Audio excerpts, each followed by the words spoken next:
us to Google it or send her the URL. See, this is not the right one. Like, I sent her that, and that did nothing. It didn't work. Let's go live now. Right. The problem is that we are already logged in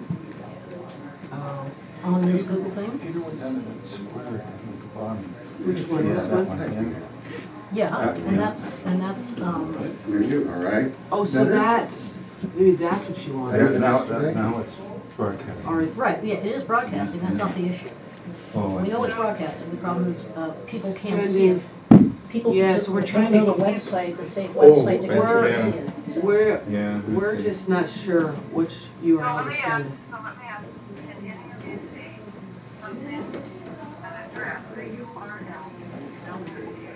Yes, what were my underscore live underscore events question mark filter equals active. There's no watch. Yeah, the problem is that we are effectively logged in as KCC Media onto the Google Chrome. Other people are not.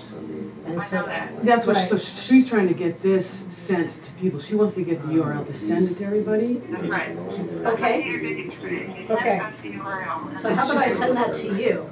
We could, but it just doesn't look similar to the one Peter sent. Yesterday, I had to watch it somewhere. Okay, and that's. After com/watch, it had a whole bunch of numbers, equals, letters. Yeah, we don't have that, but we'll send you what we have. Yeah, and did you get that email from Peter? Or? Yesterday I got that email from Peter, and I could just, and a bunch of people did this. We were all emailing each other around about whether or not it was working. There was a great flurry out here. Right, well I did see that 5 people were watching, so I'm wondering if you could. So all of us clicked onto that. thing that he sent us. He sent it to the community, so we go directly on the URL already. But it was a very long, watch/me.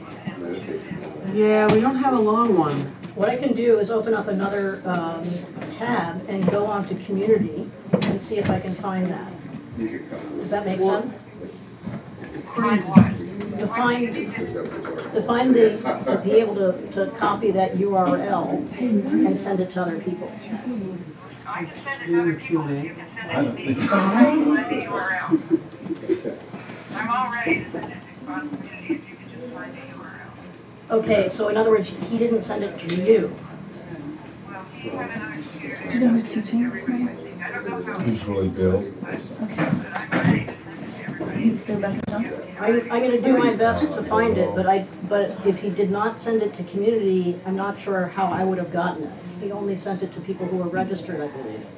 He sent it to the entire community. He did. Okay. Well, in that case, I'm going to try to find it.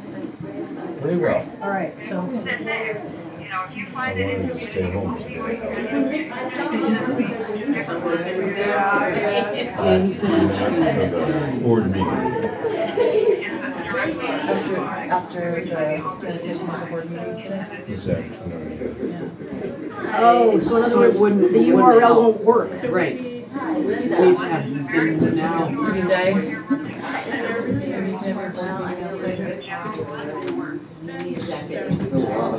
So that one. So I'm going to go into this and see if we can actually see it. Okay. Okay, I got it. And there it is. I think I got it. I think I got it. Now that we're watching it from the Google, there's another. Sorry about that. So Alt Struggling. Alt C. We got it. We got it. Yeah, hang on. Sorry. Yeah, I can read it to you. So it's, take a picture of it. What I was thinking was, why don't I copy it and send it to you via email? That would be fine too. Okay. Okay, but if I do that, I have to get out of this while she's reading it to you. No, don't get out of it. Okay, go ahead and read Let's it. just do it. So Yeah. watch, question mark.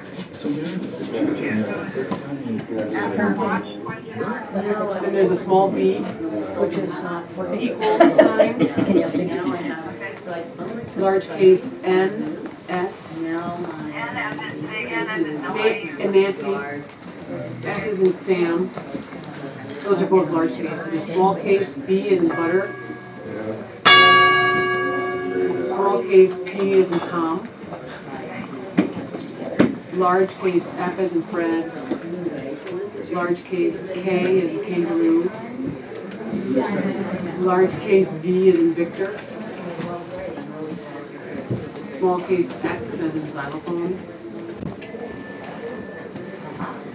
Anybody need small a case T as in Tom, recitation? What do you want to closet? one of those, All the things. what do they call it, the Anyway, you little got. underscore lines, small case C. Last one is what? C is in cow. Really nice meeting you. Give me a second. Is that a C?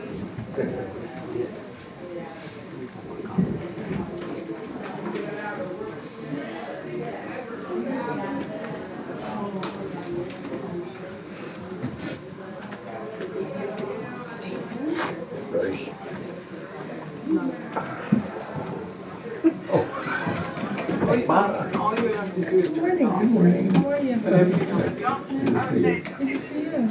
If you show me before you leave. Oh, thank you. Hey, I've moved away from the diamond to the turquoise.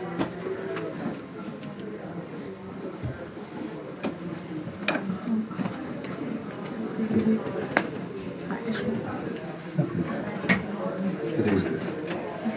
Woke up on the right side of the bed. Yeah, look at Vega wake up too.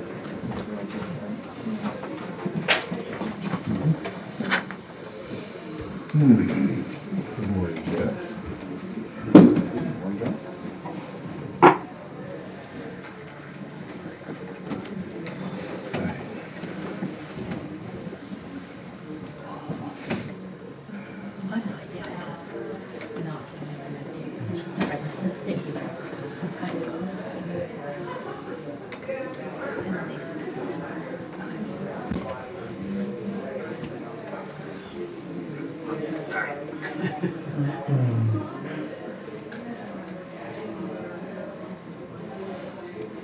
Just doing a broadcast email. Okay.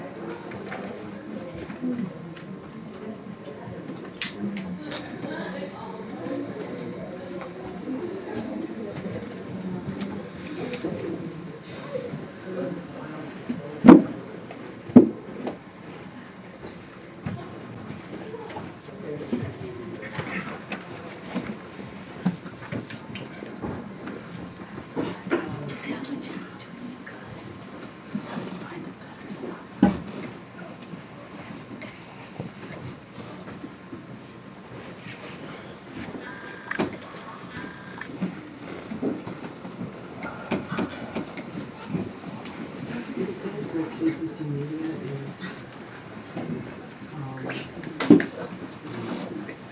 looks like it's accessible.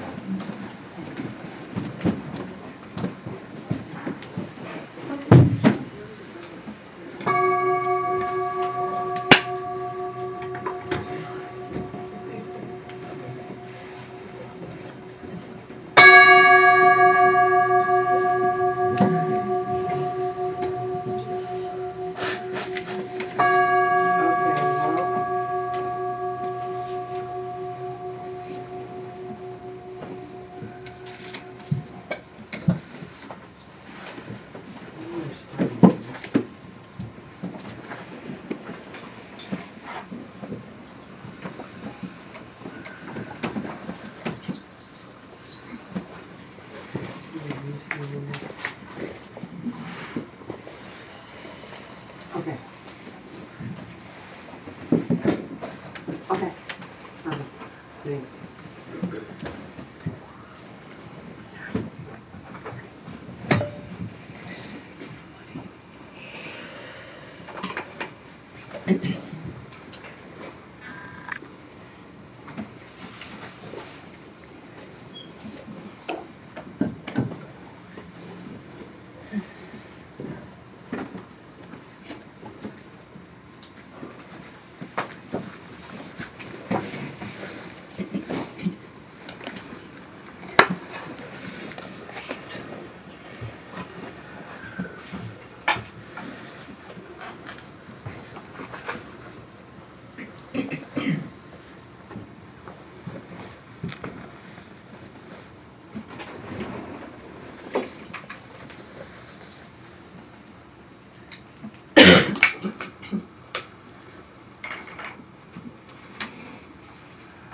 Good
morning.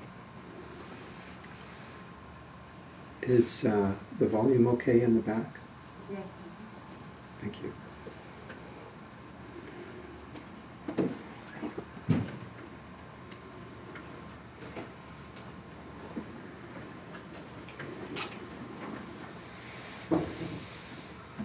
Well, welcome on this glorious morning with flowers and sunshine and all kinds of wonderful things.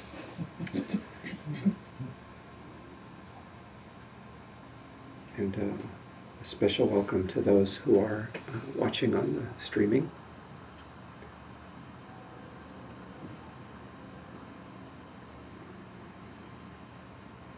My name is Erik Fromme. I'm one of the assistant teachers here at KCC. And I get to welcome you to our Sangha this morning. And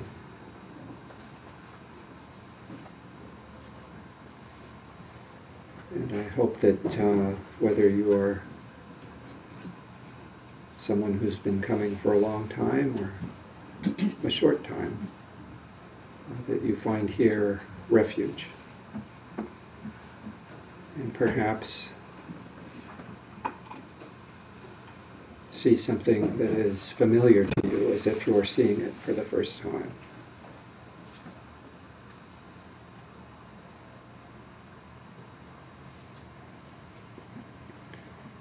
Today's schedule is the usual Sunday schedule, meaning we'll have a little bit less than an hour of mindfulness meditation,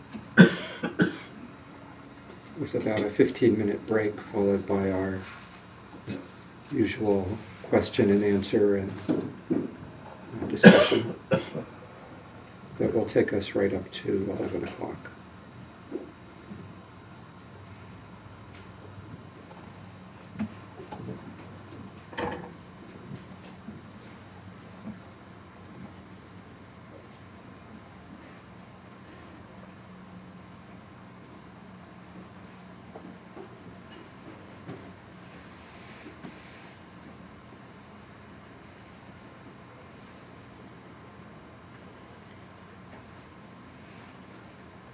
Last week, I talked about arriving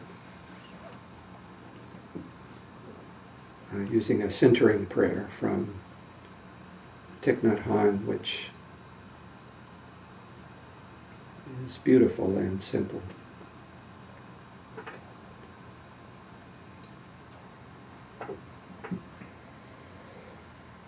I have arrived. I am home. In the here and in the now.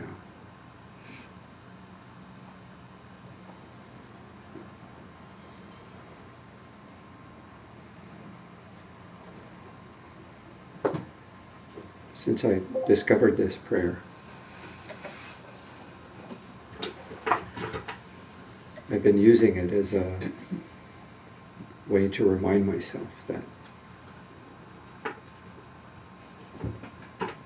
there's no other place that I am or need to be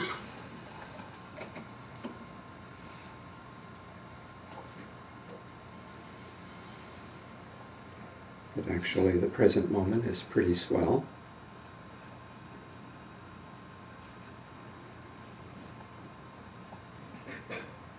Which is something that I find that I need to be reminded of again and again.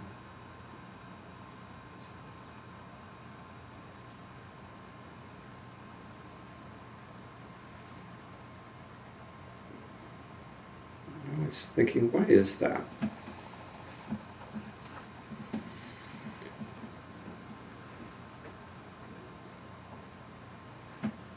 Why is it that after 20 years of teachings and practice that I still need to be reminded of really what is the most basic truth?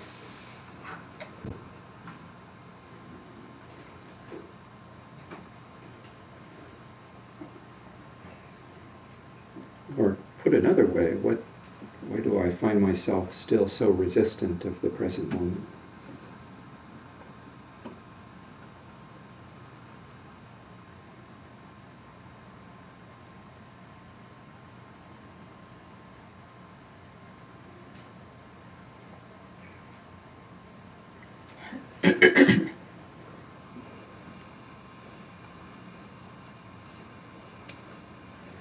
And in reflecting on that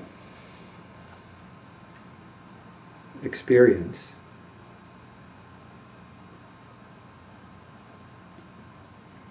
I noticed a habit that, for lack of a better term, I'm calling better. Meaning the present moment is great, but couldn't it be better?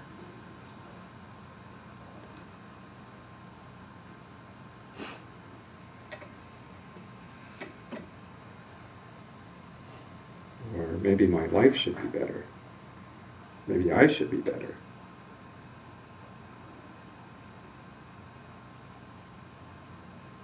It doesn't seem to matter much whether I think my life is going pretty well or not.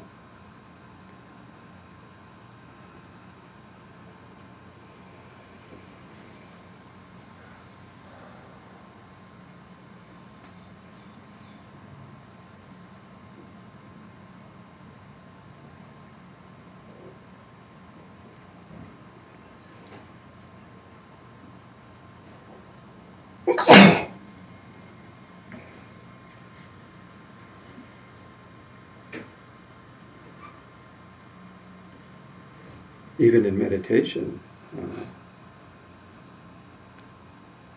meditation is good, but part of me is practicing now because when I get really good at it, things are going to be better.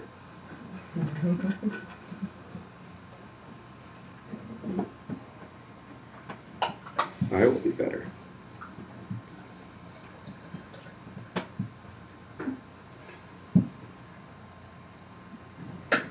It's a restless energy, a feeling of dissatisfaction, a habit of judging everything, even life itself.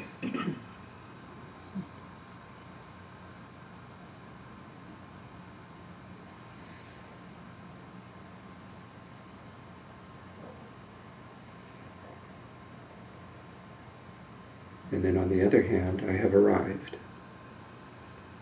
I am home.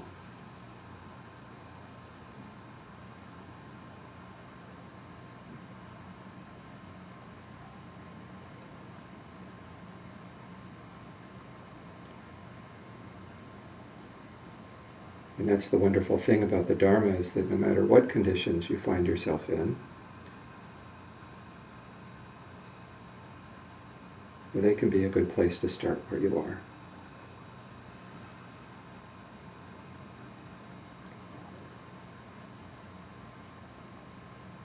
If you're here today, then you can feel blessed that your life is supporting your Dharma practice. You have everything that you need.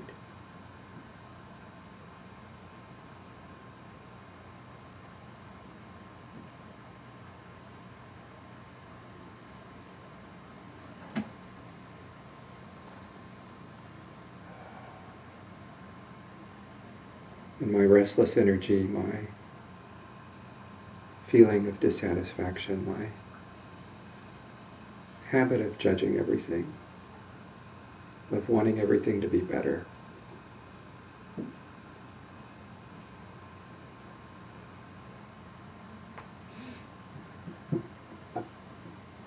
is not a problem.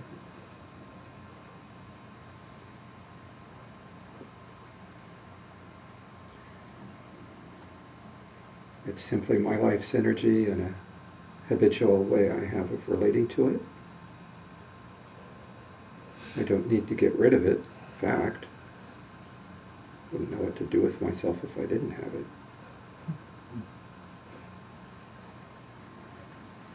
It does not need to transform into something else.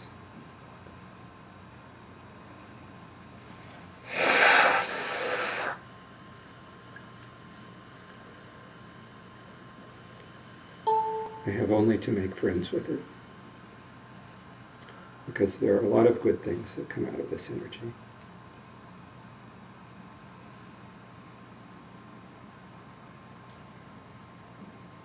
Without it, I would not be the person that I am. I have arrived. I am home.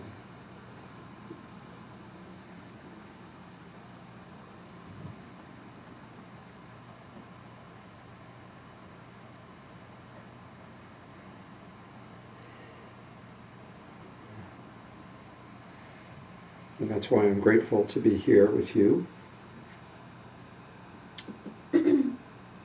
practicing meditation in a community that I care deeply about.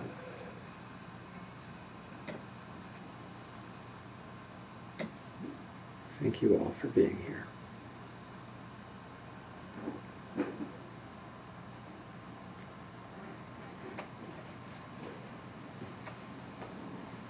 And so from that place, let's go for refuge by reciting the traditional refuge and bodhicitta prayer.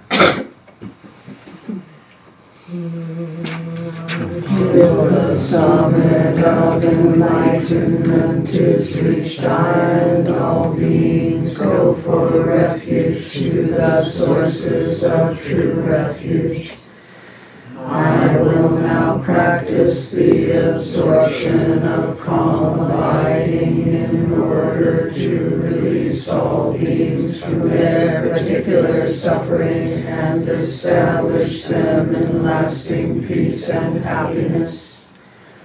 Until the summit of enlightenment is reached, I and all beings go for refuge to the sources of true refuge.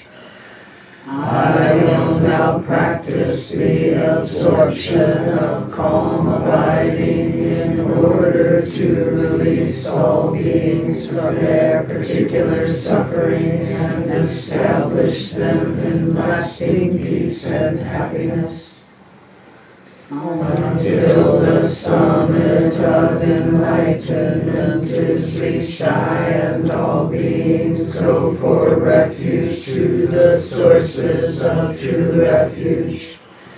I will now practice the absorption of calm abiding in order to release all beings from their particular suffering and establish them in lasting peace and happiness.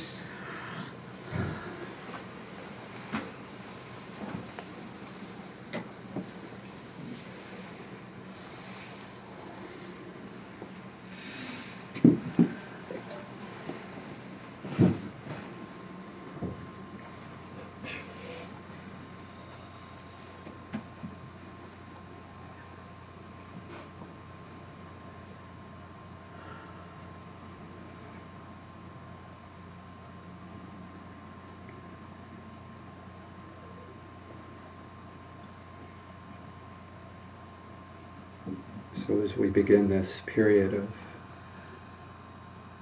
Shamata, mindfulness meditation,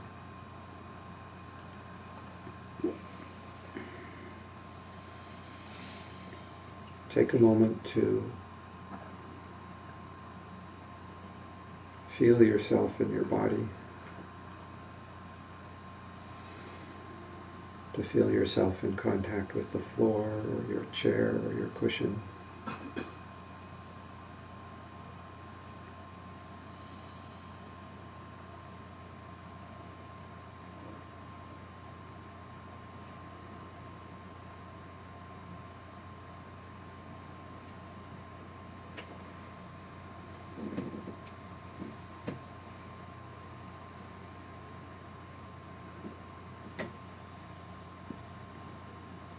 And gradually become aware of your breathing.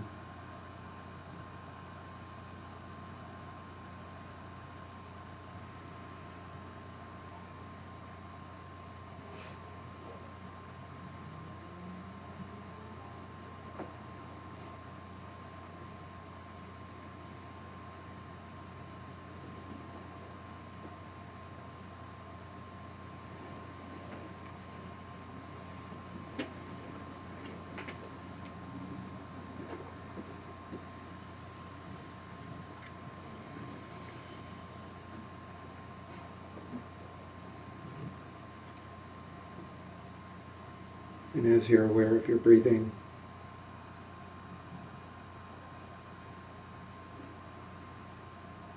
you might notice at the end of your out-breath,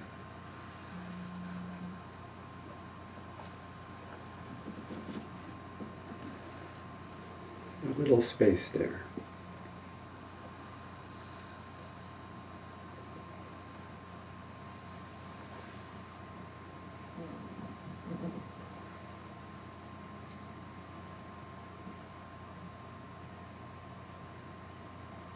Maybe a little isn't the right word.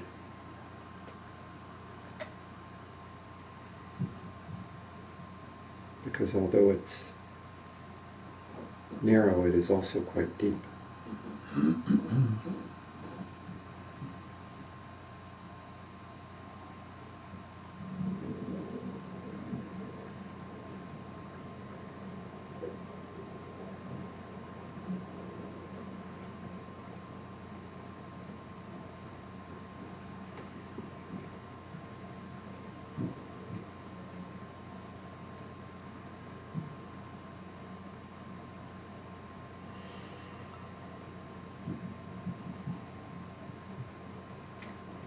If you can, rest in that space.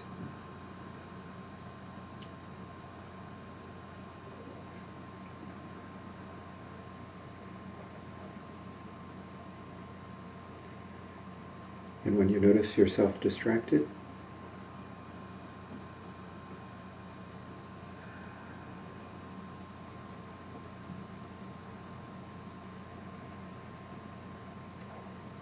simply and gently and with great kindness, bring your mind back to your breathing.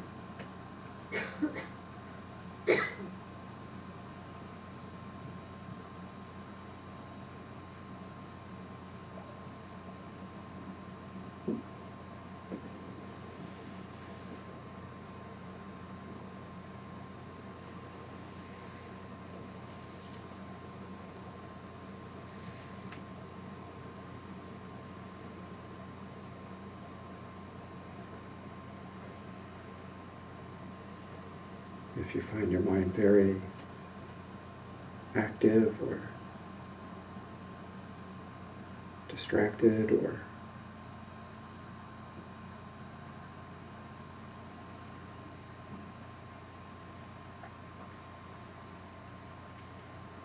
you'd like to try to establish yourself in your meditation again, you can use Thich Nhat Hanh's little prayer.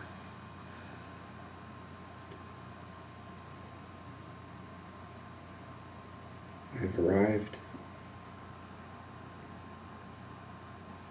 I am home.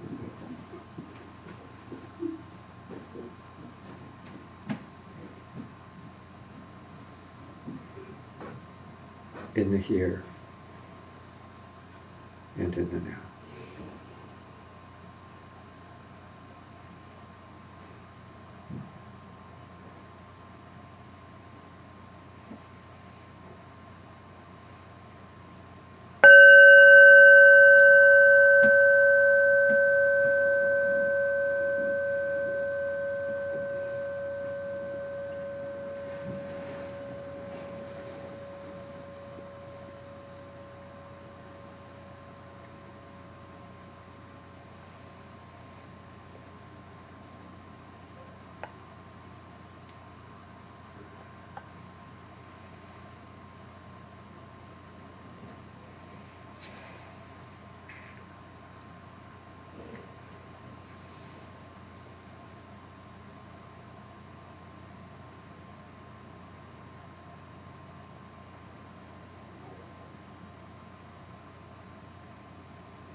readjust your posture.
By this virtue may I quickly realize Mahamudra and establish all beings without exception in this state.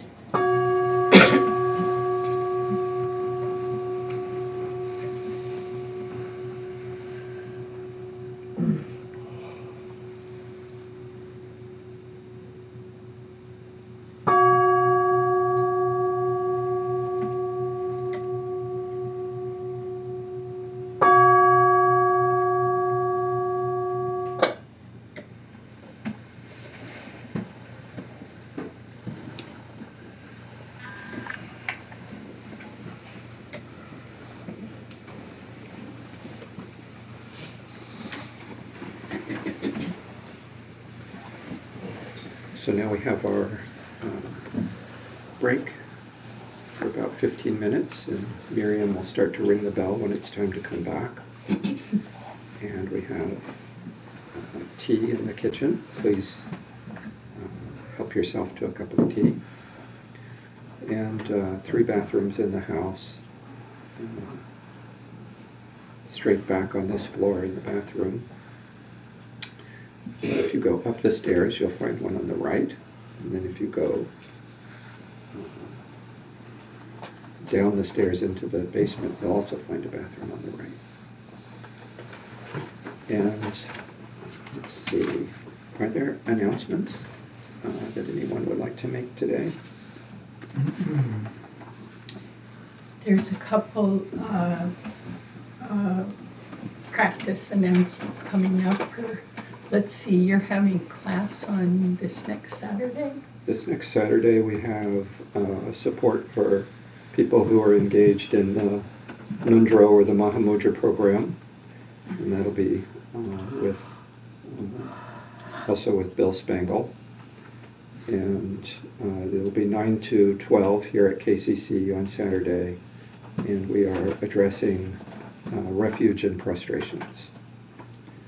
And then Lama Michael will be teaching a key to the Mahamudra Aspiration Prayer on, that looks like a Saturday from 9 to 4, May 28th.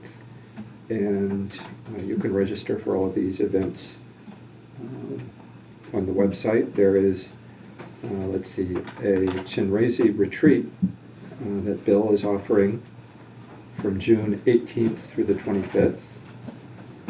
And then a calm abiding insight retreat with Lama Erik Treblehorn towards the end of August.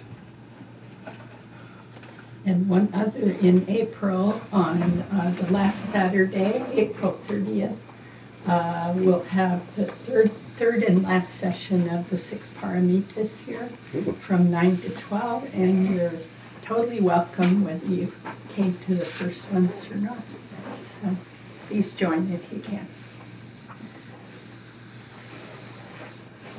I think that's it. I Anything? have one more thing. Yes, go ahead, Gwen. Just the announcement that we're moving with streaming from Ustream to YouTube, and it's going okay. There's a couple snafus, so some patience. We're getting there. And I just want to thank all the people that do the streaming, because a long time ago I did it too, and I know that, you know, there's a lot of things that people don't realize can be obstacles with it. And I also want to thank the people that do the chant leading and the almsing, because they're the people that come in here and magically get everything all ready. So there's tea and there's lights and the cushions are out. And so just thank those people, and if you come early or if you're late, give them a hand. Thank you, Mary. Anything else? We still need a little bit of help with the yard work around here. We've gotten some really good help. In particular, we're looking for someone to coordinate yard work people. You can see me if you want to do that. Or someone who can come and regularly water certain areas, like, I don't know, when it's warm and dry, occasionally, but who can commit to that. Thank you. All right, so enjoy your break.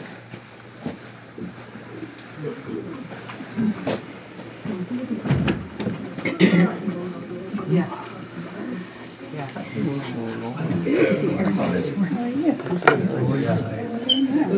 Doing well.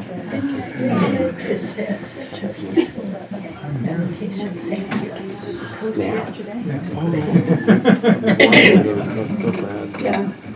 Pat had surgery with her foot. Huh? She'd stay at home. Yeah. I said, go to Yeah, you the just foot. keep Go. your Away from energy and the words and picking up on Well, the I'm energy thinking of that's some all throughout the early this week. Where did you go? Well, he seems to have reached sort of a steady state. He was here in the United States getting treatment for doing some rehab for the stroke. He had a big stroke. Oh, yeah. And unfortunately lost the ability to speak. I worked for a year. So it affected the left side of his brain, which does speech, and then moves the right side of his body. So he's been able to say a few words. Did you have trouble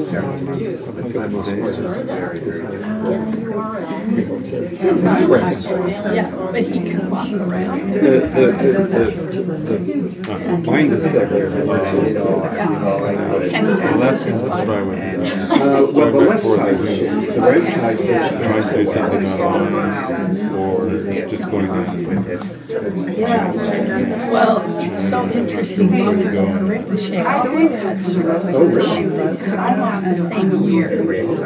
So I was going, whoa, you know, it was like Hot water? signing parents and things that come from teachers who are embodied, they're not staying there. And, but Lama's not had his stroke while he was sitting on the throne teaching. Wow. He didn't stop. Where He just kept going. And but Sit down people were like, on the water. whoa, and then there were some medical people that were like, wow, this is strong, we gotta get him down, we gotta do our thing. But he went through some 6 months of teaching, and he teaches on trying to think what does it do is his right side. Oh, the John Jacob. So he has speech, but his face has changed his whole, and he teaches conference. You know, he's just like, you know how they are, it's like, well, this body's just for a while. They seem to really get that. I can say my body's for a while, but I have a very little experience. One thing to say, one thing to experience the world that way. Yeah, they experience it as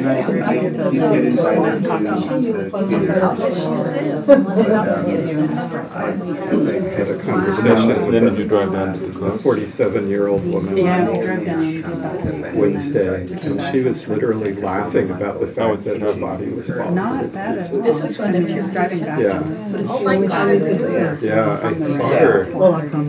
She came like 2 years ago because she wanted to get a diabetic prescription. Yeah, that's what I'm thinking. Now's the time to do it. But then she didn't die. She stabilized. I love being in the coast.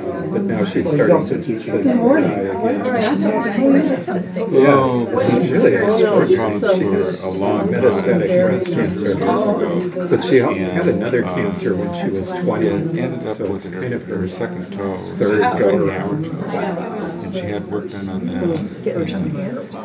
And they did it wrong, yeah.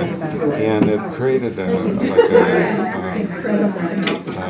Is she got a spiritual I assume so. Yeah. Because Because very few people who don't could laugh. Right. She'd been walking on that for years. She's definitely a You yoga know, that was practitioner. because she was opposite of that, causing all kinds of back. Yeah, and she's not been laughing about it in a rueful way. She's laughing about it in a very And he sweet. found all kinds, well, he found arthritis in the big toe. And he found arthritis under this toe, which they didn't realize. So he was able to take all that out. She might as well be telling me about something, you know, some cute thing He that found kid there was no Oh, cancer. she's in the here. And this told us that he's guessing that at the first surgery something went wrong and the tendon pulled back up into the arm. So anyway, it went well, and the pain was not so bad. And she's doing well. She's walking Right better. now, second. Yeah, I know. But that would just be trying It's just a to. matter of, getting better. I'm sorry, I didn't know you were Oh, yeah. We'll do a little Oh, are you not using? I had a new nickname. So that's what, that's what she wants. Where did you go? Sorry about the link. So I had been talking about going to the closest, hemming it home. That middle one's not. Finally decided to go. I suspect. I see you've been having all kinds of good legislative action for your, Hey, Barbara. not so good? Some is good for us, some is not so good for us. You know, it's just so simple that I'm sick. It's so personal, the time. I just thought we were already something that's still Yes. Yes. And they work well. I was reading in the paper even this morning how other people from other states are moving in, and they said one of the things that they're having to deal with is Adele is not still knowing what the going rules in are the yard, going but to she be. doesn't want to. She wants to get out of here. So when you bring, well, let's make it fun. Yeah. Okay. Okay. Well, the one thing I read about that company from California that was established. Are they pretty easy? You could show me. And thinking, And I could- get in, and they found that the foot traffic Yeah, you was, so you have the branding. Yeah, because percentage people was so do much us lower that. than what their shops in California was doing. Oh, So they just, yeah, so they just loved it. That was so anxious. Do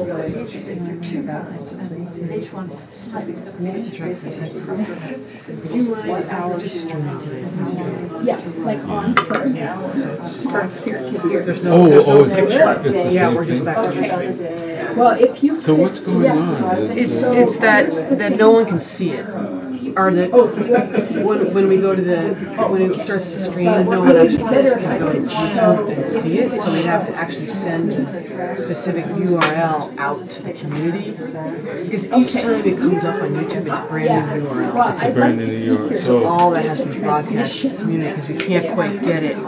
So when I went yesterday and looked at some of the Shamata teachings, or I thought it We have was some live. And that are. It was nothing there. no, it was working. I don't know what's going there. Maybe Is that because it's a recording? maybe because it got recorded so you can see it. Yeah. It's just live. People, yeah, that's probably right because it actually happened. It got recorded. Yeah, and I think, But didn't Peter say something in the email? Yeah, that but I don't hang it- around there's a here all the delay? time, so we should be. oh, I don't know. Well, there is a delay. I mean, there's like an 8-second Oh, is delay. it only a second? I thought it was But this is like- 30-minute Okay. delay.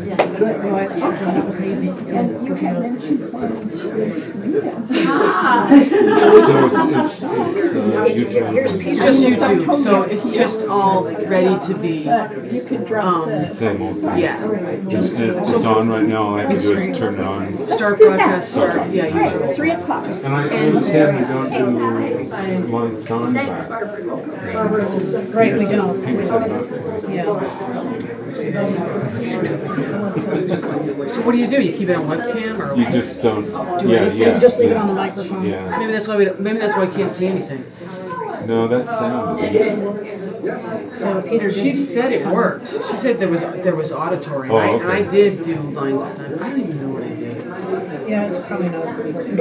Anyway, Yeah, I think that has to do with sound. And Peter said it was better sound on the other than last time, but it doesn't have, you can't hear it. okay. And then when you started up, thank you. Now I can leave it. Yeah, I I bet if I go, you were here. Actually, when we were midstream and there was all that mess, I was just like, so complicated. And then we went to this. Yeah, I know you were, because I was I going think to run out of. Steve can do this. Okay, have a good time in YouTube. Thank you. Gonna see them sometime. What are you? He's teaching a class today on Bardo between life and death. My son wants to go, so he can't. Yeah. My son's in- so, And he can drive. yeah, but I thought we'd go down together and it's one of I love son Oh, yeah. Say hello to Son in the office. I will. Yeah. How are you feeling? Wow. Right on. And you have a whole pot of tea there. That looks like a little teapot. It does look like a little teapot, doesn't it? Short, It's actually yeah. it's not You were actually that brought up big. right. It doesn't hold that much, but it's back when Starbucks made really kind of cool nuts. Yeah. I'm just No, it's funny. Everyone makes a comment about it. It's a little obsolete. I'm sure it doesn't fit in your car holder. It does, and that's when they started to change it. But it has this rubber thing which sticks Oh. on top just fine. Oh, on the dashboard? Yeah. And then lands in your lap when you Take that really make a sharp crazy turn. turn. You're full of it today. You know, I guess I am. When did your mom die? March 24th. So it's been, Yeah. Oh yeah. so buried, we buried her in Florida. That's where she went, Next to my dad. And we've already, my brother and his wife came up the next week and we sorted her possessions, cleaned out her apartment, enriched a couple of charities and filled up a dumpster. And, and we, even before they left, we managed to get the death certificates came in, split those up so had some tasks in terms of, closing out her financial affairs. It's all going okay. And, I've been telling everyone that asks, I feel really at peace with it all. I was present with her for a lot of difficult times and a lot of beautiful conversations, and she knew it was her time, I knew it was her time. Everything went great, and I had a clear sense of peace. And then they'll go wild, right? They go all over. I've been noticing this, like, even though now I can start attending to things in my own life that I've been putting off, because, like, I was overdue to go and see the eye doctor, but I just couldn't make an appointment because something was happening every day, it seemed it would come up. So I just put it off, so now I have an eye doctor that's all these other kinds of stuff. But I just have this sense of just like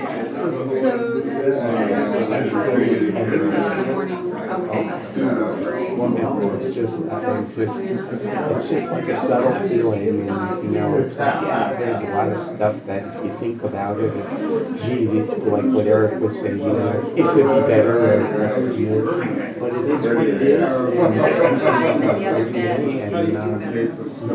even like a sense of, and I can't say this will last or anything, but I just need to keep going. I feel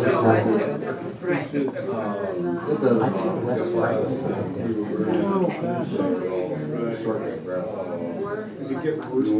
Again, in the face of stuff, but like I say, there's still ways in which we fool ourselves, well, that's a long process. Thanks for asking. And I'm doing well. I decided to just do things that are trying to resume my uninterrupted practice.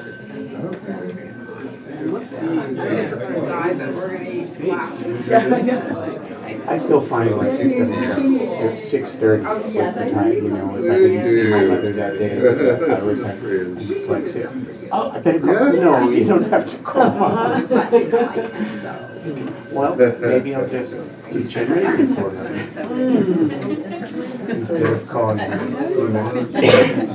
I'm a father, so I wanted to use All right. Yeah. This was so very sweet. You're gonna be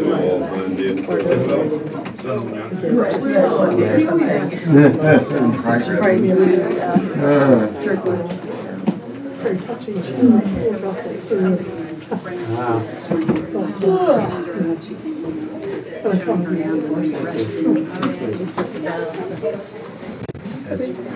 I'm gonna stay. Yes. I did anyways. Oh, I thought you were becoming Steve Parker. I am Steve Parker. I'm his altered ego. Guess who I am? I'm Steve Parker too. There's a lot of Steve Maybe Steve Parker Day. Steve Parker Day. Steve Parker Day. Tip it over. You are so right. So, I feel good. I will be one always. Okay. I'll never ask again. Yeah.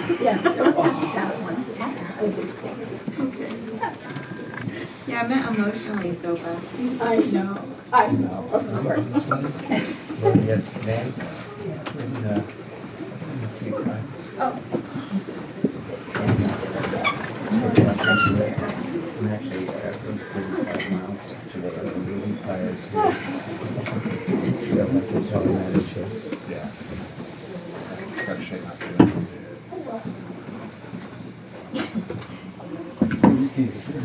We're dressed very summery today.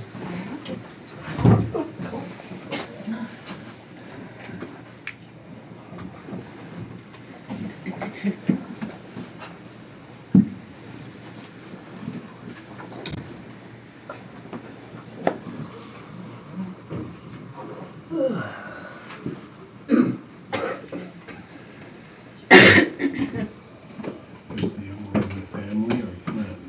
What's that? Is the young lady family or friend? The young lady. Oh, friend. Yes? Maybe.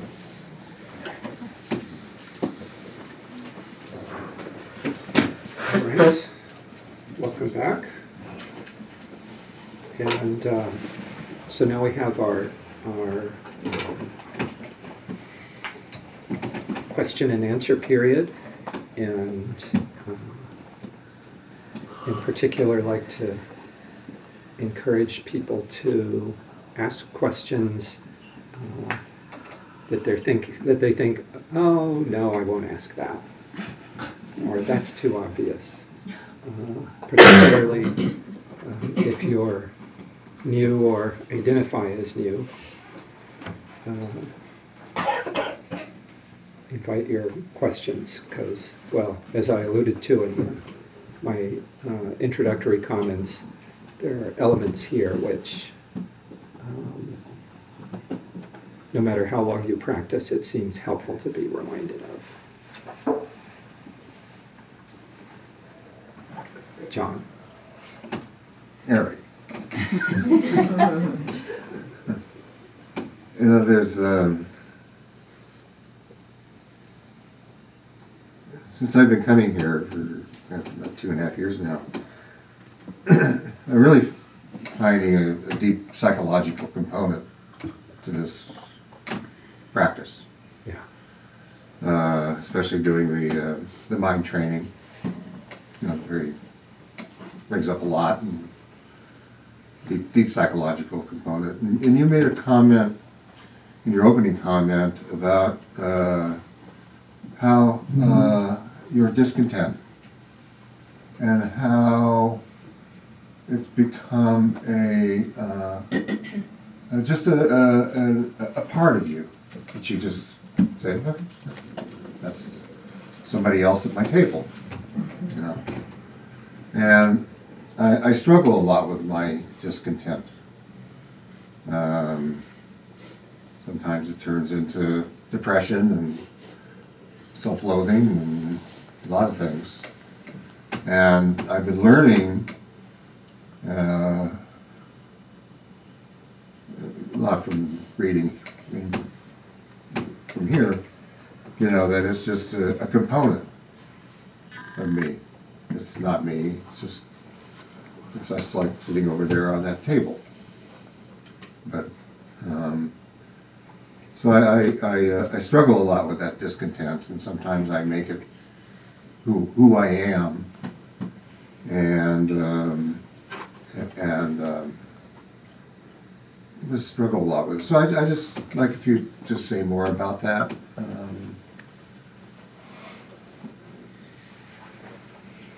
Okay, sure. And the whole psychological component of this practice. Mm.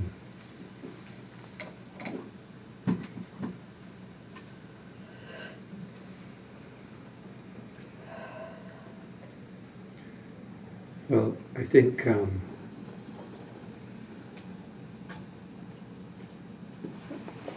really I have to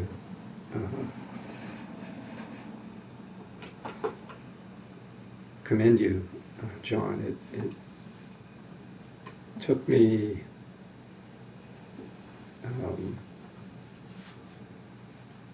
years probably before I was really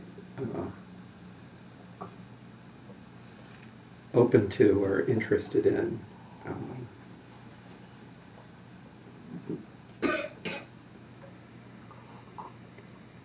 looking into the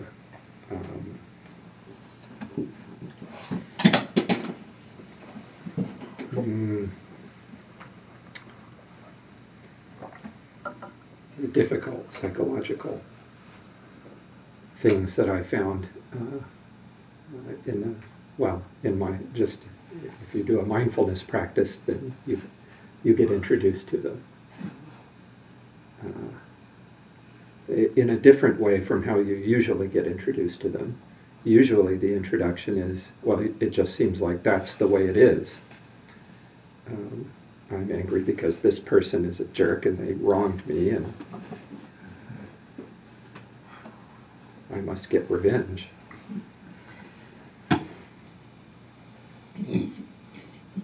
Well,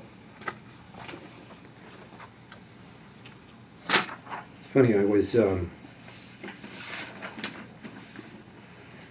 I went through about 3 different this is part of the better thing. I went through 3 different approaches to this morning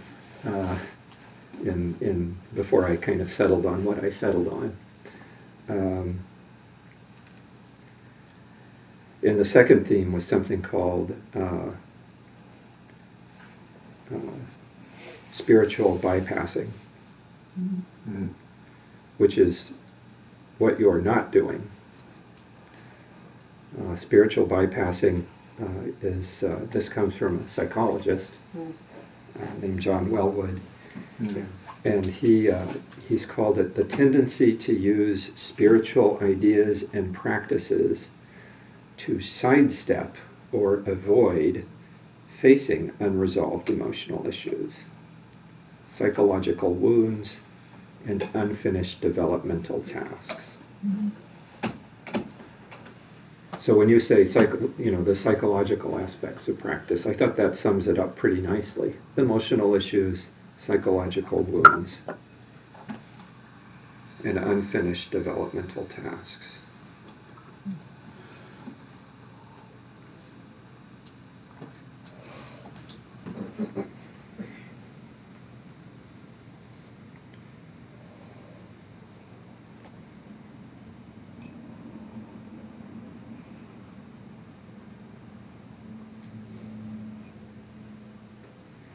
And I think you also alluded to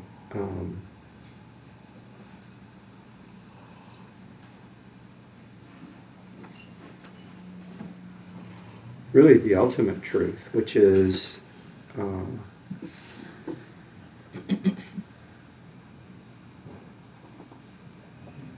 that on the relative side, we do find ourselves having emotional issues, triggers, hot button situations. We do find ourselves having wounds that we carry with us from past experiences.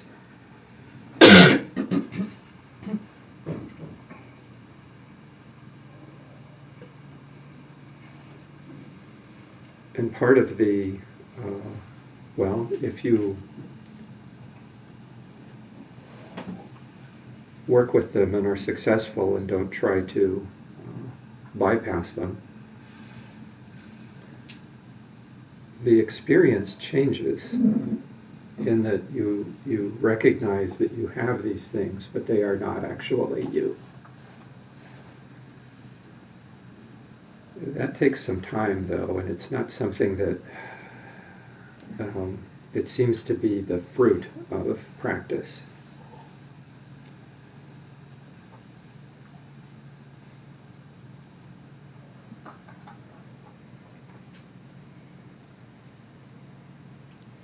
The practice itself seems like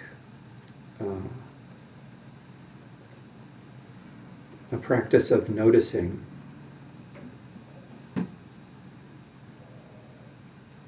like, oh wow, I did that, or I reacted that way, or that's how I actually feel. And if you can notice it, which is what we're training ourselves to do, I suppose, in Shamata practice,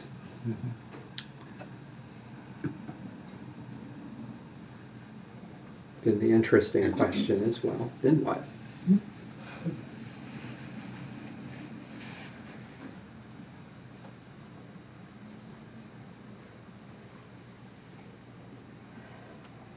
And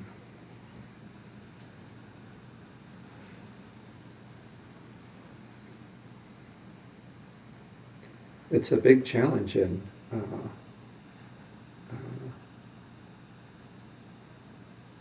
meditation practice, and why spiritual bypassing is so seductive, that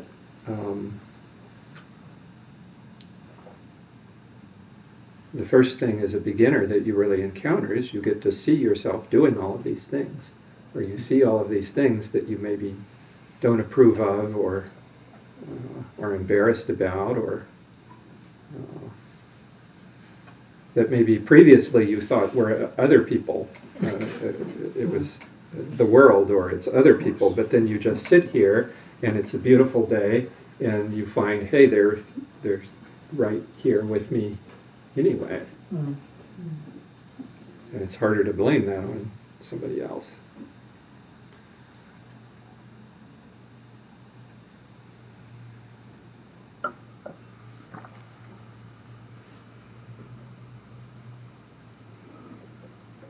So, well, as you can tell in the way I was talking about it, I really like the approach that I think comes from, well, I've learned it from Pema Chodron, but it's has its roots in, deepest roots, I'm sure, all the way back to the Buddha, which is to regard all of these experiences and things that you find unacceptable or embarrassing, to try to relate to them in a way that is both gentle and friendly.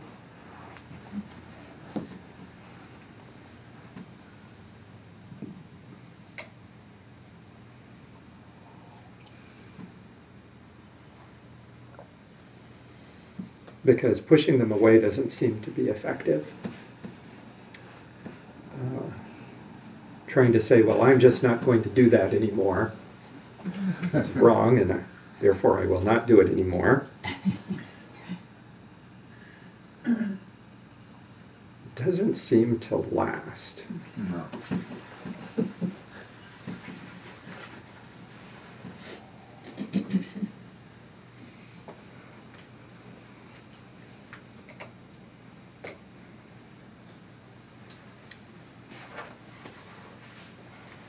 I think I'm going to stop talking.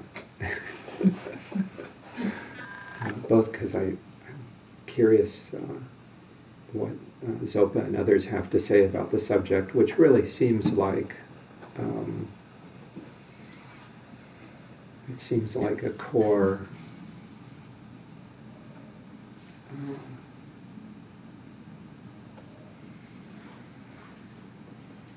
task in a heartfelt practice. Yeah, I've even had to, a couple of months ago, back into therapy. Yeah.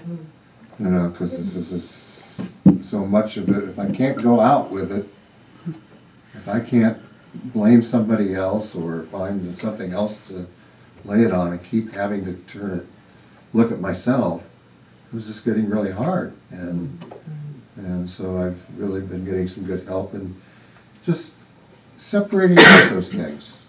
You know, that's like I said, like the depression can just be that I have it, but it's over there on the table, and I can see it. I don't have to push it away and deny it or anything, but I don't have to live it. So it's been really helpful, and you know, this work here has really brought up a lot.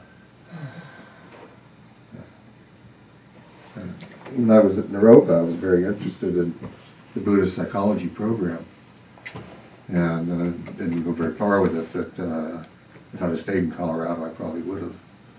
And I thought it was fascinating.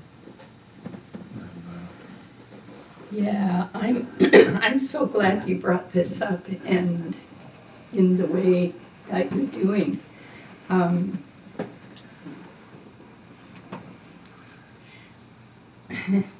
Actually, for me, therapy is what brought me to Buddhism, because I had a therapist who was a Buddhist, but I didn't know that. And working with her, eventually came here, and then I still go to a therapist once in a while. There are places I get into that are in a way too tough in the moment for me. You know, it's like, yeah, I've got all these Buddhist tools, and Buddhism is great psychology. It is so healing. I think that's why if we get there with it, working the Dharma works us. And of course, we're all quite different. This isn't going to be the same for everyone. There's a couple things I thought of. One is, for those who like to read, there's a wonderful book that talks about Western psychological culture and Buddhism, and kind of the differences and the similarities, and where they get scritchy and where they help each other and where they go different ways. Actually, there's two of them. One's called Wake Up to Your Life by Kim MacLeod. It's an amazing book. It's really detailed, but it's quite wonderful. And the other one is less known. It's by an author named Rob Preece, Preece, and it's called The Wisdom of Imperfection. And he describes being a young American guy, goes over to Tibet and Nepal in the 70s, and runs into a lot of his psychological problems using the Dharma, and goes to lamas there who have no idea what he's talking about. Because, and this is an interesting thing, the roots of our practice are there. You know, there's a culture that comes with the Dharma. And I have even heard teachers say that the word for emotion is not really in Tibetan. There's not a word the way we are talking about psychological emotion. That's like, it's just defined as klesha. It's just a klesha. You just apply, you know, an antidote, period. You sit on your cushion, you apply an antidote. Well, for us, we come up in a different culture, which is very psychological, very emotional. Emotions are paid attention to. They're maybe paid attention to too much, you know, or maybe not enough. But there's this, I don't want to say, it's just something to acknowledge that in the roots of the Dharma we've learned, the cultures don't all come from the same place. So the three teachers don't come from the same place. And I think in some ways that cultural disconnect has led to some spiritual bypass by Westerners mostly. So we don't understand when we're getting taught that that the Dharma's not going to cure everything. So then it's like, no, I'm great. I'm in the Dharma. I'm good. I'm on top of it all. And just what you, Erik, said, that's the spiritual bypassing. Like, ooh, there's a really bad feeling under there. Veer off and be generous.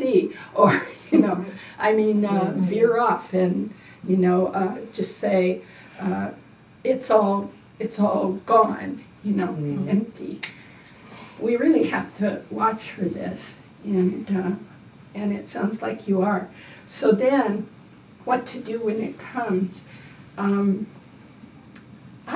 kind of do a combination of things. I do often first apply the Buddhist antidotes I've learned, for anger, or patience, or the Kagyu antidote seems to more be, this is someone just learning about Kagyu practice and philosophy, it seems to be with it, be present with it, and notice that it will go. Be present with it and notice it will untangle by itself if I don't add in. If I don't grab or push away, those are the add-ins that are, don't grab, don't push away, just be with it. And, the famous saying of the snake will untangle itself. You tied it in a knot, set it down, it untangles itself. You don't have to do anything. I like that, but that's kind of new for me to use. So I'm more trained in the Gelug, like apply an antidote. Anger's coming, I see it. Pretty quick in my mind, I go, I understand the disadvantages of anger. I could even list them, thanks to my teachers. I don't want to go there. So it's much more psychologically engaging, the thing.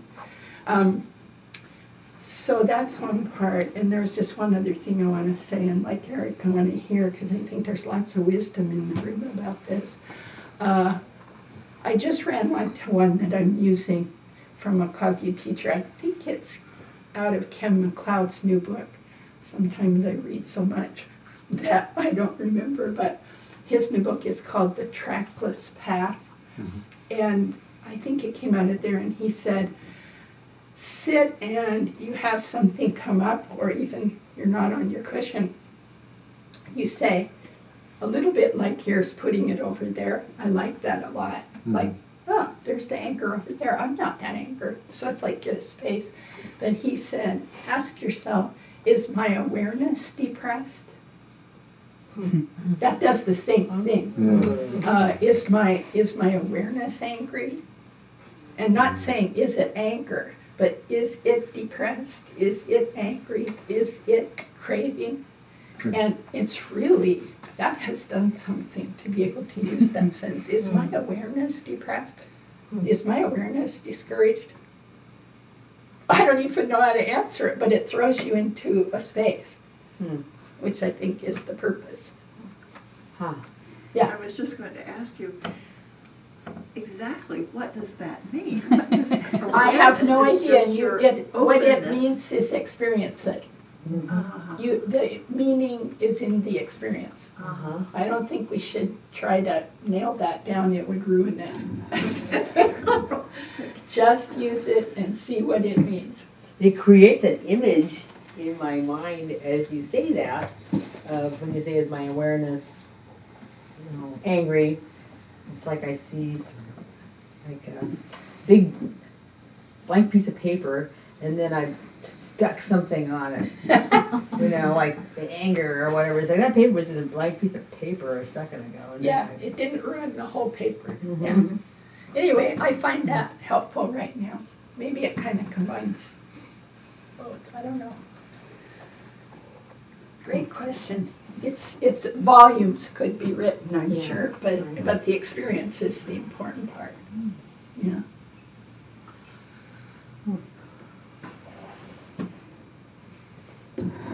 Miriam. Is it okay if I use the microphone? Yeah. Preferred. I'm going to use the luxury of the microphone. I just wanted to reinforce what both of you have said. From my personal experience, the antidotes and the suggestion that, well, once you understand emptiness, you'll realize that your emotions are empty and it's okay. And it's like, that's nice. In the meantime, I'm yelling at my boss, right? And that's not helpful right at this particular second. So I absolutely had to get Western psychological help, which fortunately for me also turned out to be someone who formerly very involved in yoga, which of course is comes from a very similar place, and was very well informed by Buddhism and those teachings, and so it meshed incredibly well and involved compassion, and eventually from compassion I think I learned to heal. And I also want to acknowledge Sally and other people here who said things that have been extremely helpful for me, and lately I've just been floating on this wonderful compassion combination with recognizing Buddha nature in all people, and it's just, and your prayers that you suggested that I do in the morning. Well, I've been adding a couple of things onto that, and with the Buddha nature, and it's just been fabulous. It's been just been great. But without the psychological part, I can assure you, I had EMDR, which was like the last one of the last things I needed. So, but anyway, but not everybody is going to benefit from that. But basically, thank you. That's enough for me. Thank you, Miriam.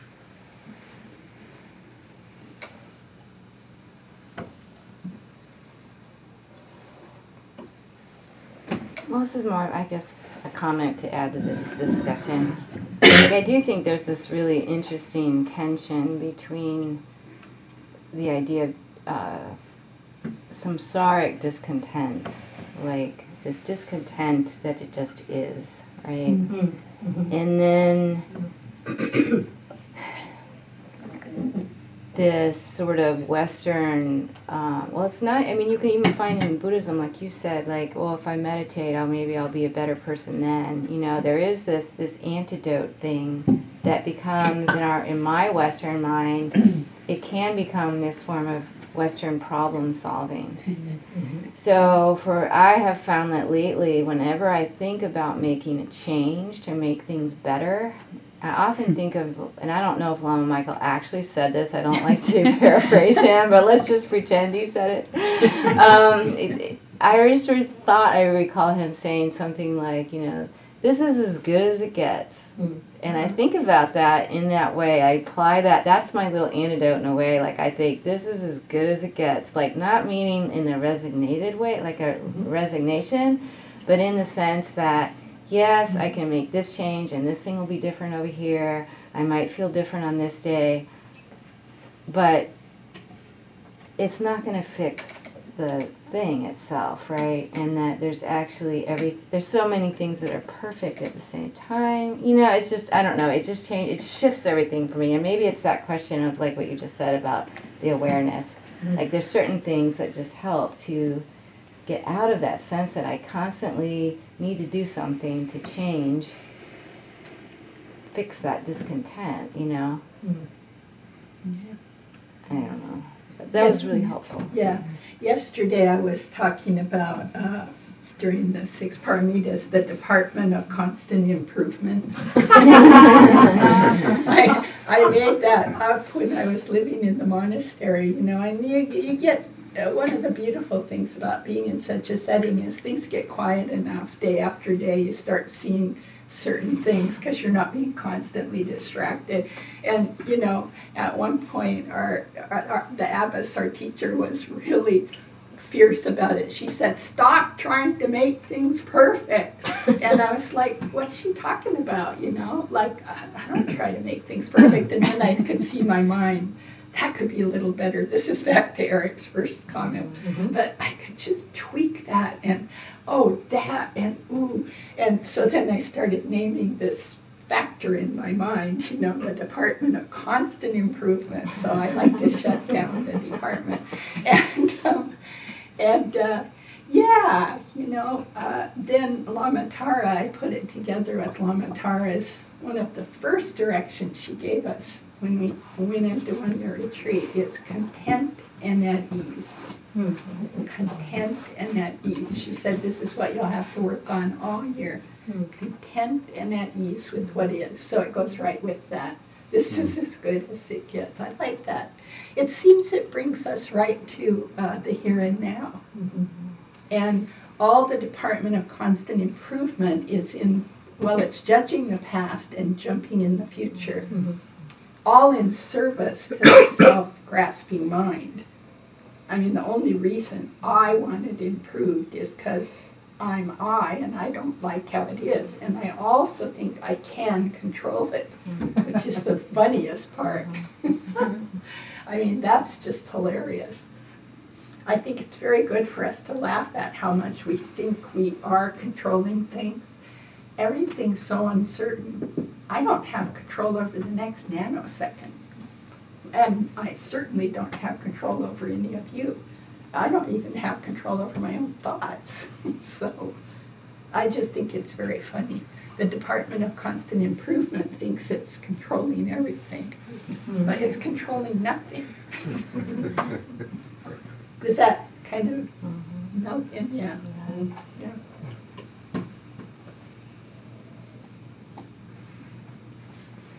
Yes, Laura?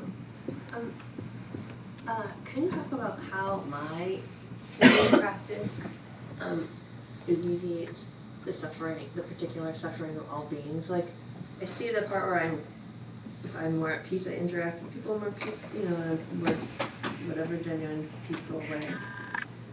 And also, Yeah, so I'm going to repeat your question for the streaming. So Laura's asking about the teaching that,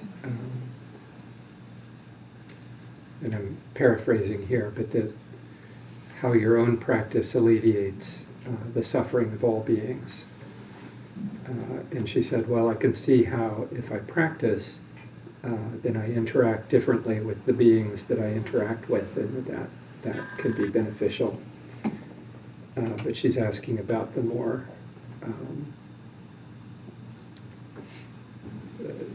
the more universal direction of the teaching that some teachers suggest, that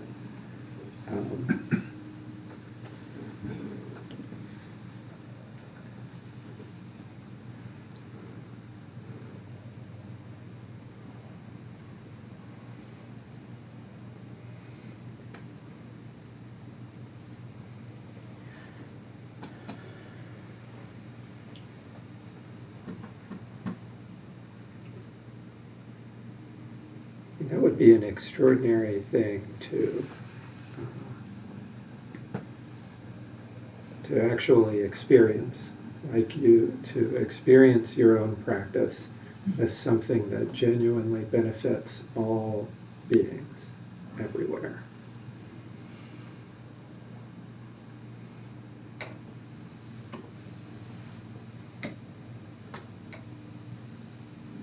It's a pretty audacious claim, right?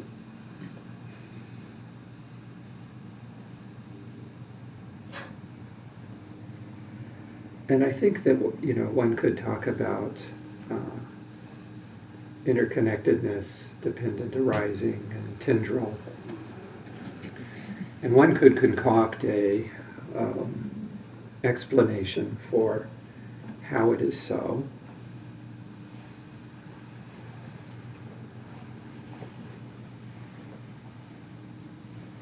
But personally, I'm drawn to the mystery of that statement.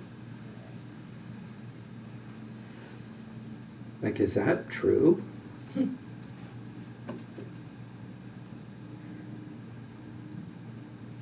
Like, did they mean that literally in our liturgy when we say, I will now practice the absorption of calm abiding in order to release all beings from their particular suffering and establish them in lasting peace and happiness. Like, did they mean that literally? Like, not as an aspiration, but that's what we're actually doing?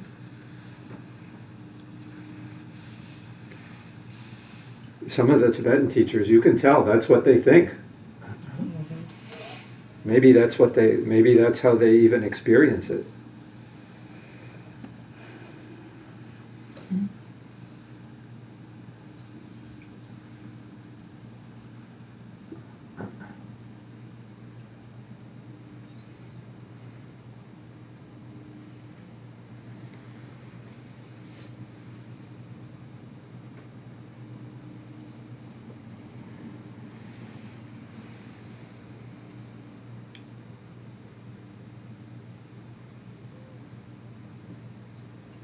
For me, just sitting with the question itself seems inspiring. And it seems more inspiring than any answer I'd be inclined to give. But that doesn't mean that there's not skillful things that can be said about it. Barbara, do you want to say I something? was just grateful that you raised that question because it often comes to me too. And as you were talking, I realized that I think something that Michael may have said way back, again, I'm not paraphrasing something, but what I got from it was, what if? The whole question of allowing the what if this was really true, wouldn't that change the inspiration of your own practice? I was thinking to myself, we all wish to be bodhisattvas, we wish to see the world change. If we really looked at that one statement, wouldn't it inspire us to be more at the cushion? Wouldn't we want to practice with that knowledge that every second that we were sitting here, something positive was happening out there somewhere? I think it's a beautiful statement and one that we could use our imaginations to not imagine, but act as if. So, Elise and then Jeff. I remember reading, they did a study in Washington, D.C., and they brought together, I think, around 100 people to meditate on a regular basis, and the murder rate actually dropped. Oh, yeah. Oh. So, not that anyone really understands what's happening there, but there actually is a little science to back up the idea.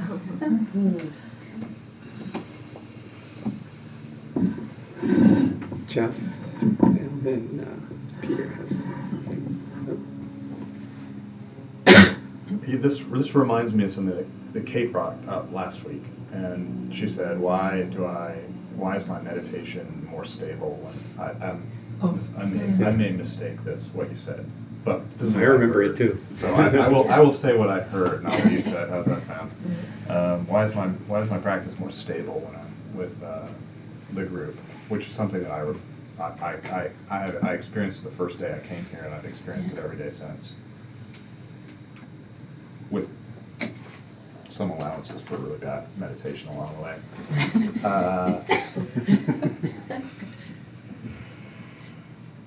And I've been thinking about that all week, and I almost said something last week, but it's just so perfect with this question. I think if we had the capacity, what you said, Erik, is if we could experience it, that, you know, like you could concoct an example of how it happens, but if you could experience it, that would be the thing. But I think that we do experience it, and I think this is an example of that experience. I think that there are moments with, I think the experience of practice benefiting all beings is probably akin to the experience of enlightenment. Like, it's a subtle enough level of the interaction of ourself and others that you can actually perceive it. But with our gross level, we can actually perceive it in other ways. Like when we sit down together, we have something that happens, some kind of thing, in Buddhism, when we do a retreat, we call it the mandala of the practice, the community. And when somebody leaves, everybody can feel that something's changed. And it's not woo-woo, it's like, as we said, there's ways to measure this, or at least observe it. So I'm not really sure where to go with that either. So often when I speak, I end up in a little blind alley at the end.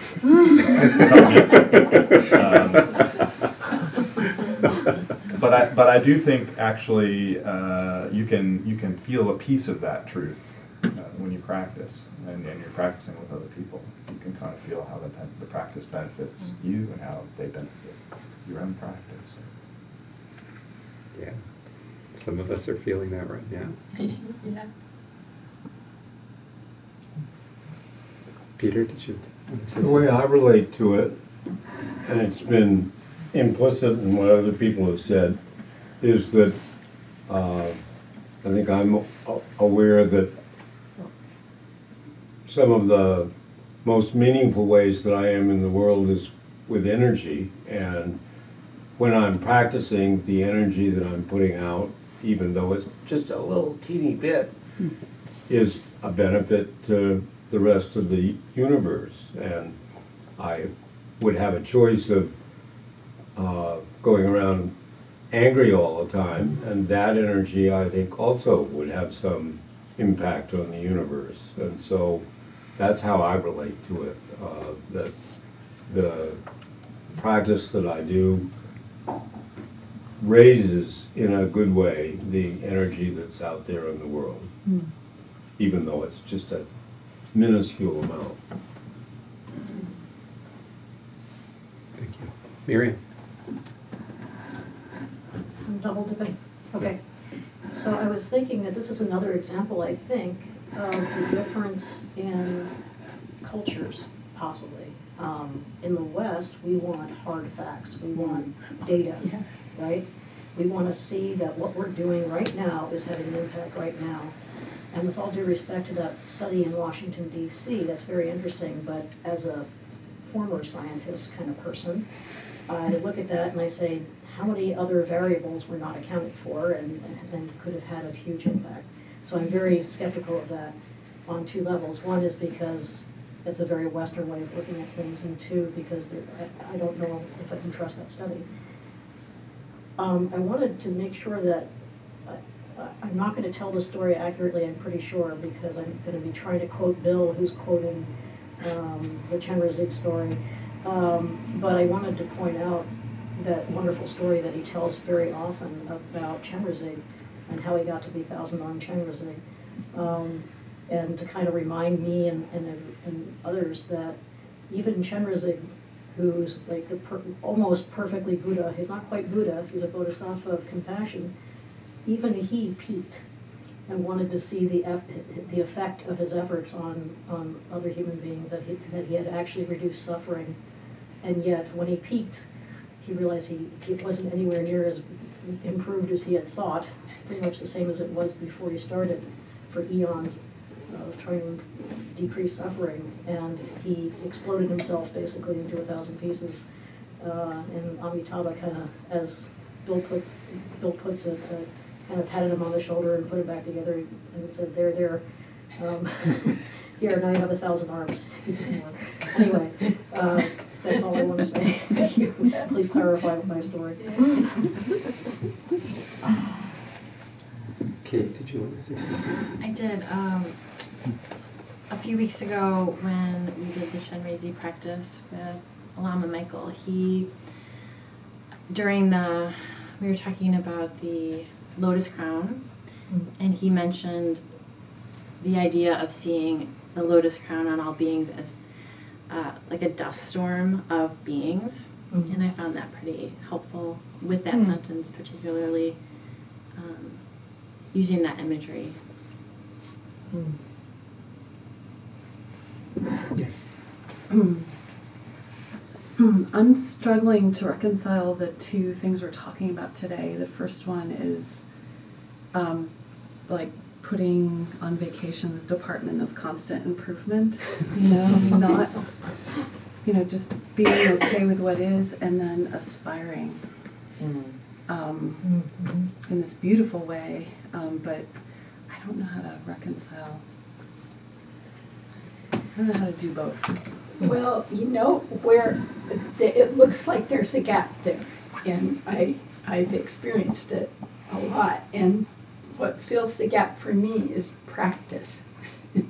Practice, practice, practice. So we are where we are, start where we are. That's one of the favorite sayings, and it's so good. And be content and at ease and in the here and now. Where else could we start from? Where else could we start from, really? It's like if you don't have a shovel, you're going to have to go get the shovel. You could sit there all day saying, I want that ditch to be finished by sundown. But if you don't have the shovel, you got to go get it. To me, that's the practice. The aspiration is what brings me to practice.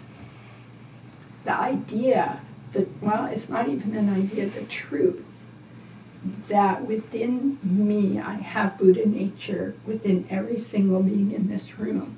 That's there. It's indestructible. So what do I want to do? I want to develop it, uncover it, however your metaphor is, or just leave it covered.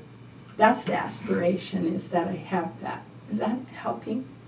So it's Or not there's about something- making things better, it's just about becoming what is. Yeah, we're not gonna, well, the word better has this discontent right within it. That's what we let go of to practice. If we practice with discontent, we're practicing discontent. What is that thing that Bill and Lama Mike always say? We're always practicing something. Always, every moment of every day. So am I practicing discontent even on my cushion? Yeah. And am I doing that off the cushion? But if I just do the practice, just show up, follow the directions, the improvements will come. They're a fruit. We can't use them as the path. They're an outcome later. That's Yeah, not, it's hard. it's still not. It's hard. Well, yeah. Yeah. So just, There is something yeah. from, like my favorite distillation of this is from Islam, which has they have a saying, trust in Allah, but tie your camel. That's good. Yeah. And I think Practice. I think the practice is in holding two mutually exclusive truths at the same time.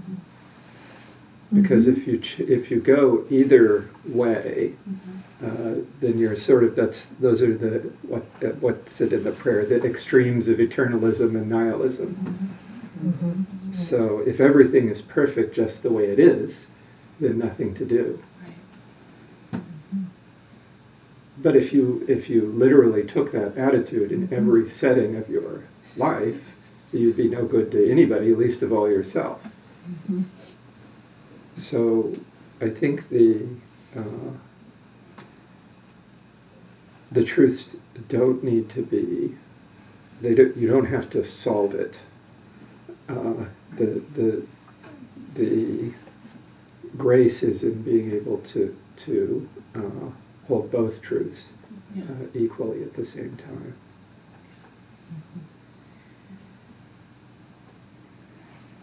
Mary, did you want to? Yeah, just a comment, because this is how women struggling, and I'm not struggling, but had struggled, and probably still do at times, with being with things about myself that I like. And in the last few months, I don't have time to do that, and it actually has been a good thing. It's finally kind of able to sort of, here I'm labeling it everything, but turn things around to a point, but it wasn't by, I changed all that stuff. It was actually some realizations about some things I'd never really seen before, or I had ignored for, for whatever reason, but, either protecting myself or like thinking about the way I reacted, the way that I had my habitual patterns and certain things that it's like, you do that all the time and you think that it's okay. You do that all the time. So, and it didn't help me when I was like, do it all the time, and then I felt guilty about it. Didn't help. So it's just been a matter of just like rejoicing in the fact that I finally see it. Yeah. It's like, that's all I can do with it. It's like, I told my husband that. I said, I'm going back to work. Just last week I'm going back to work, so I just need to tell you ahead of time that I'm probably going to be kind of anxious and reactive, and it's not your fault. So I just want you to know that I see it, and I wish it was different, but I don't know if I can stop it all the time. So it just felt good to be able to say it out loud. It's like, you know, this is like, here's my dirty underwear, and you get to look at it with me. But I'm just telling you that I know I do that, and that's where I'm at. Skillful means. That's all, just skillful means. I have one announcement, just because you mentioned it. The Trackless Path, the new Ken McLeod book, is on order and should be on the bookshelf any day. It arrived. Oh, it arrived? There's a box that just came. Oh, okay, from okay. his folks, yeah, right by the door. It's here. It's here, oh, okay. Thank you. To put them out. Thanks, everybody. Let's dedicate the merit. By this virtue may I quickly realize Mahamudra and establish all beings without exception in this state.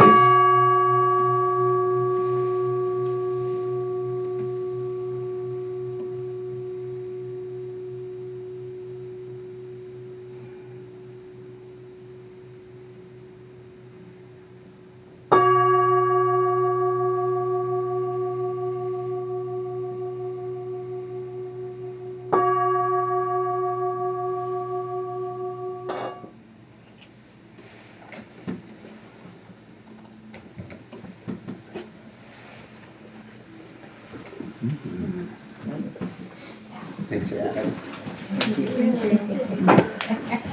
We're drawn. Good. Once again. Why do you keep coming back? All right, let's go back. It works. Me too. The mayor, isn't it? Like a medical. Never know. Okay. Back, like, I just maybe noticed years ago, this. see what was I doing? So, well, this Do I need to explore that further? Yeah, probably. What is it? I don't know. Looks like a bite that has a ring around it. Thank you. I would have complete license. Yeah, Tracy, it was such a good I think it's okay. But there's no quick I answer. think you're right. I think it's a Right. little, I mean, it's a little bruised because The answer comes through practice. as you age, you lose the little layer of subcutaneous fat, and the little blood vessels are more apt to bruise around it. Well, and because of my meds, I bruise more usually. Oh, are you on a thinner? Yeah. Yeah. I think that's all it is. Okay. Yeah. Yeah.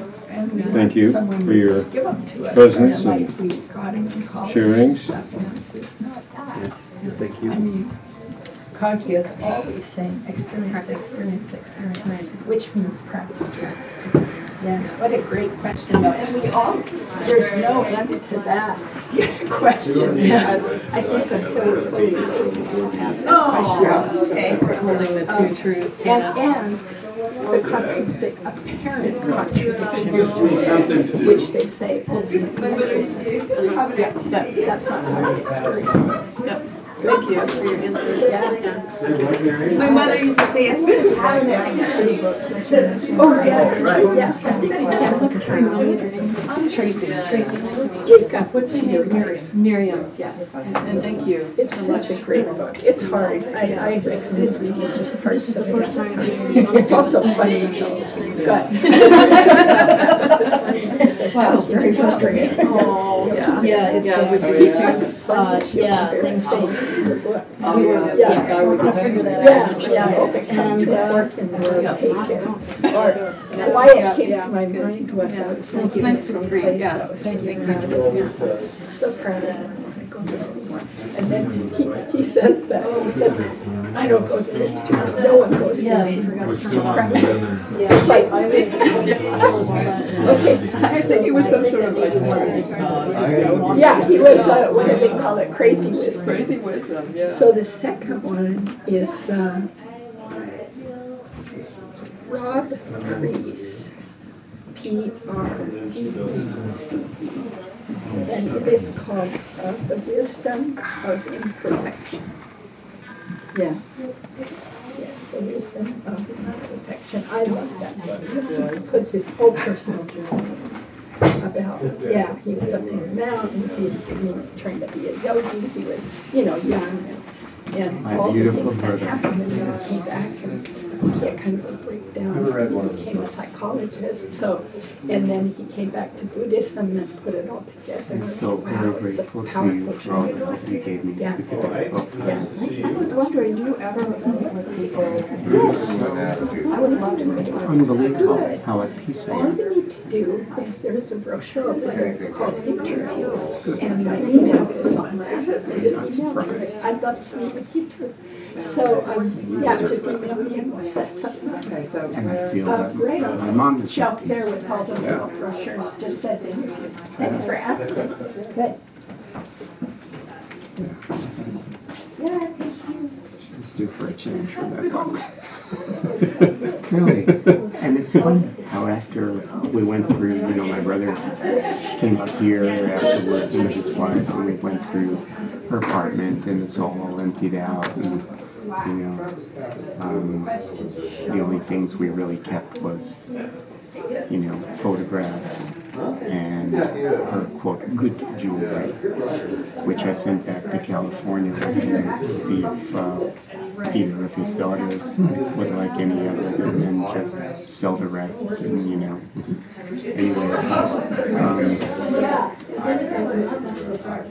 and going through the photographs, it's just obviously all kinds of things that come up, but it's really interesting that in my practice, because, I'm practicing for my mind for 49 days and stuff, and it's sort of like when I visualize my mom, sitting in front of me in the practice, it's not the decrepit body and, and the failing brain and stuff.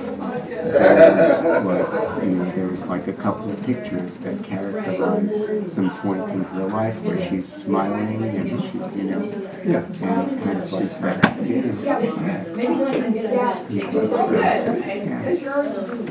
So when I got to speak at the graveside, it was small, it was just my brother and his wife and a couple of cousins and one of their husbands and a rabbi at the temple. And when I spoke, and my cousins wanted to know a little bit about her end of life and stuff, and I talked about that a little bit, but then I shifted into describing a couple of incidents that really characterized the world who she was and how we should choose to remember her.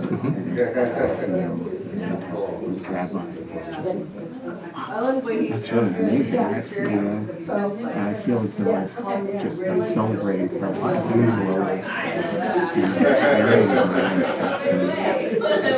And,